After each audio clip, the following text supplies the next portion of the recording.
Hi, good morning, everyone. Welcome back to the series of all about English. You can say that again. அப்படின்னா நீ எல்லாருக்கும் தெரிஞ்சது தான். நீங்கள் இன்னொரு தடவை சொல்லுங்கள். ஏதோ எனக்கு காதில் விழலை, அதனால இன்னொரு தடவை சொல்லுங்கள். இல்லை எனக்கு புரியல, அதனால இன்னொரு தடவை சொல்லுங்கள். அப்படி இல்லை அந்த ஸ்டேட்மெண்ட்டுக்கு அர்த்தம். You can say that again அப்படின்னா நம்ம தமிழில் அப்படி சொல்லுங்க இன்னொரு தரம் அப்படின்னு நம்ம சொல்கிறோம்ல.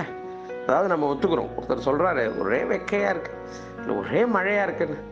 என்ன ஒன்றுமே பண்ண முடியலைங்க இந்த மழையை வச்சுக்கிட்டு, அப்பா இந்த வெயிலை வச்சுக்கிட்டு, அப்பா மழை தேவலாமல் இருக்குது, இப்படி ஏதோ ஒன்று சொல்கிறாங்கல்ல. அப்படி சொல்லுங்க, அதை சொல்லுங்க இன்னொரு தரம் அப்படின்னு சொல்கிறாங்கல்ல. அதுதான் ஆங்கிலத்தில் you can say that again அப்படின்னு சொல்கிறது. It is an approval, means totally I agree with you. இதெல்லாம் தான் அதுக்கு அர்த்தம். அப்படி சொல்லுங்க இன்னொரு தரம், நல்லா சொன்னீங்க, அதுதான் you can say that again. நல்ல எக்ஸ்பிரஷன்ஸ் கற்றுக்கலாமே.